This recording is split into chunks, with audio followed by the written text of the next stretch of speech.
Hello guys, how's it going? My name is Dal, and mages just can't stop winning, at least over in the War Within Alpha, as the specs of Fire and Arcane continue to get additional updates, with them specifically focusing on the unsung hero spec of Spellslinger. The Frostfire and the Sunfury have both proven themselves more than enough over on the Alpha, whether you enjoy them as Frostfire or Arcane, but the Spellslinger hero spec has seen a bit of criticism, mostly from the fact that it doesn't feel that interesting or interactive, or the fact that it doesn't impact your rotation whatsoever. Blizzard heard a lot of those criticisms and decided that they should really spice up Spellslinger, and they were cooking when they decided to give Frost and Arcane a proper orb-focused build, which has insane amount of possibilities, especially in AoE content. So today's video, I wanted to cover all of the newest mage changes that have happened in this recent build and really highlight the Spellslinger. But if you guys enjoy these kind of regular class updates on the War Within Alpha, soon to be beta, follow the channel. Let's dive right in. So let's take a look at all of the different talent changes that have happened this week for the class of Mage. We even have a blue post that talks about some of the changes that they want to do with mages, and in that blue post they speak for talents such as Time Anomaly. Ever since they removed the ability for mages to have the double bloodlust setup, Time Anomaly is your only viable option in the middle capstone row for the class of Mage. So on that regard, they said that they're generally happy with the playstyle of Time Anomaly, but the randomness it provides can create some fun but also frustrating moments. Some pulls you're going to be able to get a bunch of combustions in every single go, and now you have a fantastic parse. Another pulls you're just not getting as many Icy Veins windows as a Frost Mage, so you feel like you're losing out on some damage. So they added a new talent to create some consistency for the class of Mage. So on the same choice as Time Anomaly, we have now Inspired Intellect, a simple talent which increases your intellect by 3% additional.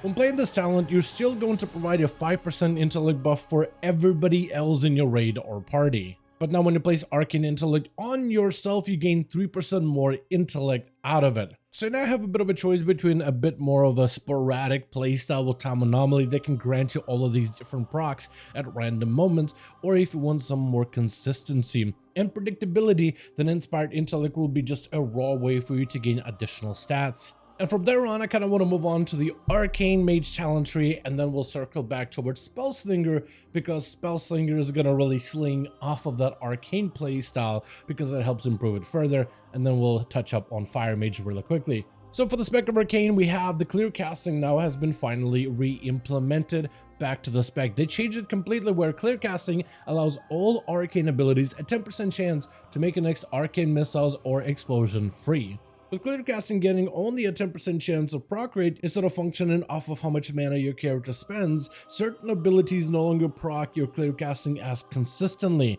So we are seeing certain adjustments, like things such as Arcane Surge, which previously was an ability that spent a ton of your mana. With clear casting proc it off of your mana, it guaranteed that you got a clear casting proc every single time. But now that it's only a 10% chance, they changed it so that Arcane Surge is at the very bare minimum, guarantees a clear casting proc, so you can get far more consistency on your Arcane. Even abilities such as Arcane Blast are a little bit better, as they get 5% additional chance in order to gain a charge of clear casting. So at least that offers you a little bit more consistency in how often you should be able to get clear casting procs against all of your enemies. Another change that happened this week is to the Spark of Magi, which has gotten a bit of a redesign. Spark of the Magi now instead buffs the damage of every single one of your abilities, such as Arcane Barrage, Arcane Blast, and Arcane Missiles, in order to have those abilities echo for a portion of all damage done, instead of having those abilities cause a touch of the Magi to explode against the target. This overall just offers a better interaction, so if you do get in a situation where you want to barrage and then try to clip a touch of the Magi at the last second, you can still get the benefit of the Magi Spark from your barrage, in order to cause the ability to properly explode to every nearby target. Where previously if you were to barrage and then try to clip a touch of the Magi at the very tail end of it, it just wouldn't really function super well. So this ends up creating a better interaction. But also every single one of those abilities, from Barrage, Missiles, as well as your Arcane Blast, if you can empower those abilities, then 25% of that damage will be reflected with the empowerment of every one of these skills. Like for example, if you use an Arcane Barrage against an enemy that's super low on health and the ability deals additional damage, it'll also be reflected with the Magi Spark ability. So this means that there's now a little bit of functionality for you to be able to weave of these abilities together and create a more powerful version, which will actually be reflected in that spark. I just thought it was a really cool interaction, just how they're kind of offsetting it to the abilities being able to do a little bit more damage, because that allows you to get a bit more creative with how you can empower each and every single one of these abilities. Arcane Surge also got a new supporting talent called Surging Urge, where Arcane Surge damage is increased by 5% per arcane charge. So now you can build up a few arcane charges and then unleash a big surge in order to be able to deliver quite a bit of additional damage. Besides this, we also saw talents such as Aether Attunement being slightly adjusted. Right now, Aether Attunement has been redesigned, so after consuming 3 clear casting procs, you now gain the buff of Aether Attunement. The primary damage and the cleave damage is being reduced, but overall the talent now has a bit less randomness of a proc rate, but more consistency with it, which allows Arcane Mages to set up a huge window of play for AoE. And if you talent it together with Arcane Delimitation, where Arcane Missiles puts a debuff against the target to make him take more additional damage, then you can get yourself quite an interesting combo with a massive cleave as an Arcane Mage against a few enemies stacked together. And from that point on, we can actually move on to the Spellslinger, which out of all the hero specs for mages between Sunfury, between the Frostfire, and the Spellslinger, a lot of players have noticed that Spellslinger is quite passive. It's a cool idea behind the sparks and splinters and how you can kind of combine splinters to create new effects, and there's a nice gameplay loop to it. But for the most part, the playstyle doesn't really change the way that you interact with it as a mage. Like where with Sunfury, you want to really load a lot of your damage inside of your big burst windows. Or with Frostfire, you'll get regular uses of that Frostfire Bolt ability that you can now weave into your in between your spells. Spellslinger turned out a little bit too passive, so they're actually addressing some of that feedback in a blue post. Where they said they heard the complaints that Spellslinger feels attached to passive, redesigning Spellfrost Teachings talent to better synergize with an orb aspect of that Spellslinger fantasy. The orb aspect is going to be the talent of Spellfrost Teachings. This is going to be available for both Frost and Arcane. Direct damage from Arcane Splinters has a 3% chance, and it sounds low, but it actually procs quite often, 3% chance to reset the cooldown of your Arcane Orb or Frozen Orb to increase all damage the orbs deal by 50% for 10 seconds. Now, this is kind of massive because there's quite a bit of synergy between how you utilize your orbs as Arcane or Frost, and that can create a very fun gameplay loop. So if you type in Frozen Orb into the search, you can actually see just how many talents interact with the Frozen Orb ability, which allows you to capitalize on a very interesting aspect of Frost Mages, where you usually throw out the orbs whenever it's available for procs, but now you can empower the damage of the Frozen Orb completely. So imagine how good that could be in an AoE situation, as you're able to drop down blizzards after blizzards after blizzards with Ice Collar, and as you get to reset your orb as well as all the other cooldowns with the Call to Snap. So what I'm going to do here, actually, just to make sure you can see how often this happens, is I'm going to place a Frozen Orb over here, and I'm just going to go through a couple of abilities in more rotation just to show you how often the ability resets. We got the reset, we're gonna get a second reset here, and we're just trying to see if we can get more sparks, splinters on our targets, which happens kind of sporadically. We got another reset of orbs yet again, so we could drop yet another one in. And I have a bit of an idea of just how often we get into proc our orbs. Right now I have 3 of them active at the same time, and I can get a 4th one active. I can get a 5th one active. So you just see how it cascades. I got the 6th one rolling within a few seconds of each other, 7th, because it just keeps on proccing. 8th, there's no way they're gonna keep this. There's just absolutely no shot that this is gonna stay as it is, but it is so good. It is actually so fun. There's a component of randomness. As you can see, it doesn't happen all that regularly. And what the best part is, it can happen in single target as well, which could really fuel you full of resources as a Frost Mage in general. So now there's a bit more interactivity with this ability, at least as a Frost Mage. And I think it only gets better when you switch it over to the Arcane. Because just like Frost Mage, Arcane has quite a bit of orb interaction, though not as many nodes with it, though there is a very important node of our barrage over here that allows your arcane barrages a chance per arcane charge consumed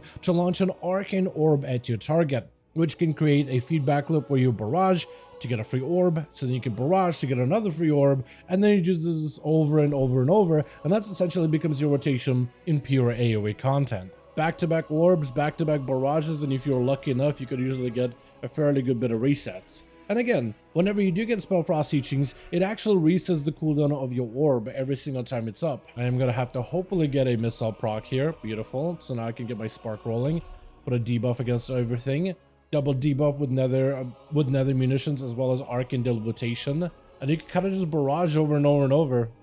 That's essentially your rotation. But yeah, this is essentially going to be Spellslinger. That is a new gameplay component that Spellslinger actually has. But like I said, they're not trying to overly complicate things. They're just simply adding an orb component for both Arcane and Frost, which I think is a fantastic idea. It gives Spellslinger a very interesting, unique, rotational hook to it, as you will notice that Spellslinger is functioning at all fronts with this orb reset happening as often as it is.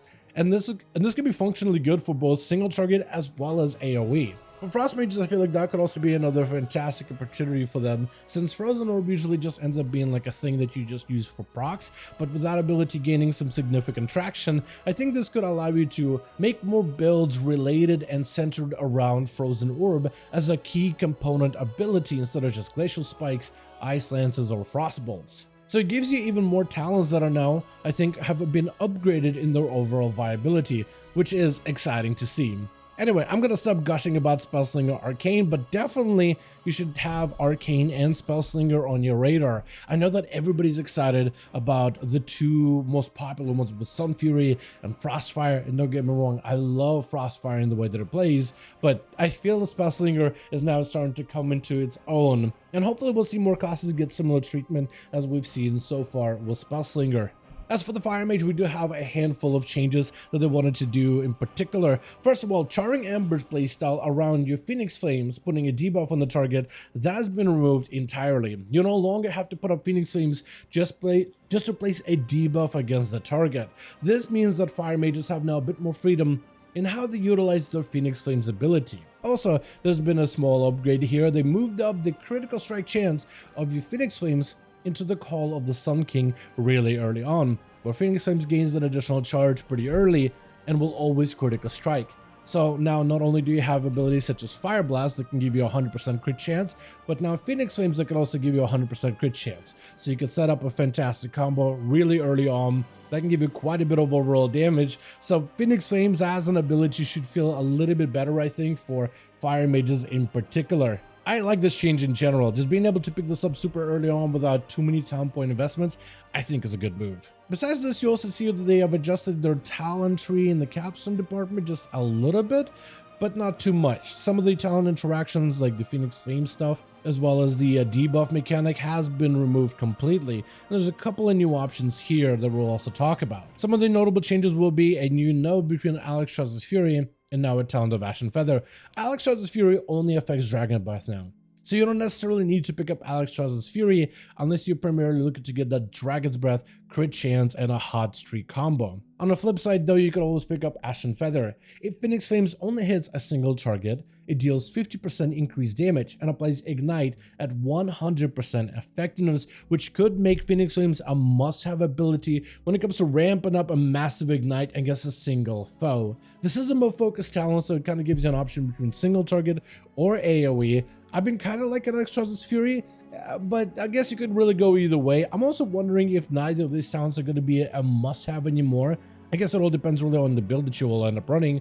But I've been liking Alexstrasza's Fury for pure AoE, though I have been trying to mess around with other builds to try to find another talent to put points into now. Besides this, we're also seeing more execute buffs for Fire Mage. Yeah, Fire Mage is actually kind of an execute spec. You don't really think of Fire Mages as like an execute class, like a Monk's Touch Death or a Warrior's Execute. Literally has an execute window with the ability of execute itself, but Scorch does have a finishing potential capability. Scorch is a guaranteed critical strike and deals more damage against low health enemies. And Scorch can be upgraded either with Down in Flames to increase his damage against low health targets, or cause Scorch to apply a debuff on the target so that they take more fire damage from you. So they added a few more talents to help interact with that kind of a mechanic. The first one is going to be Burning Blood. Damage against enemies below 30% health, and that's just a passive all across the board whether you're running Scorch or not, is just being increased by 10% if you do end up investing into this talent. Another talent that was added is Heat Shimmer, where damage from your Ignite has a 5% chance to make your next Scourge deal 25% increased damage and deal damage as though the target was below 30% health. So Ignites can randomly give your Scorches the ability to attack the target as if you're hitting them with an execute window enabled, which I think is actually kind of fun, especially if you end up playing into a heavy Ignite playstyle. Once this talent is functional, I do wonder if more Ignites against multiple targets gives this effect more chances to proc, or just anytime Ignite deals any form of damage is just a raw 5% chance, and it maybe just ignores the amount of enemies that you have with Ignite spread. But we'll be able to test that in the future build. They're also trying to buff up Living Bomb a little bit ever since they adjusted the way that Living Bomb applies with Lit Fuse, where Consuming Hot Streak has a chance to grant you Lit Fuse, where your next Fire Blast turns up to 3 nearby targets into a Living Bomb with Explode, spreading Living Bomb one more time before those explosions gas off. And they have added a bunch of other talents to help support this playstyle a little bit in hopes that players end up picking up into a Living Bomb specific playstyle. But they've also added recently a couple other talents as well to make it a little bit better, like Sparking Cinders, where Living Bomb explosions have a 50% chance to increase the damage of your next Flame Strike or Pyroblast by 15%. So you could use Living Bombs in order to hopefully feed into more AoE or single target damage. And I wonder if combined together with things such as Mark of the Fire Lord, Flame Strike and Living Bomb apply Mastery Ignite at 100% effectiveness will let you apply a bunch of Ignites with huge AoE capabilities. But I guess I want to ask you guys, what are your thoughts on the whole Lit Fuse and Living Bomb? Are the talents that we have right now enough for you to want to invest talent points into it? Or are you more like me and just about everybody else in the alpha so far, just playing around Pyroblast and Ignite, since that's just the true and tried method that has worked out so far, so why change anything about it? Also, while you're at it, let me know what are your thoughts on the new changes to the Spellslinger as well as the Arcane Mage. Are the changes in this recent build enough for you to even consider playing Arcane going forward? And what are your thoughts about Spellslinger as a hero spec? Would you even be willing to give it a proper try? Or are you mostly invested into the Frostfire and the Sun Fury, which have been so far two of the more popular playstyles over in the War Within Alpha? Let me know all of those thoughts in the comments down below. As per usual, if you guys enjoyed this video or found it informative, go ahead and give it a thumbs up. I would very much appreciate it. And as always, in the description of every single video and live stream, we have a link to our Discord community channel. Probably the best place to reach out to me directly in case you want to let me know what you thought about this video or hang out with the rest of the community to discuss some of the upcoming changes. Join our Discord to become part of the community. But otherwise, thank you all so much for watching this video. I do hope you guys enjoyed. Let me know all of your thoughts down below. And as always, I'll see all of you guys in another video.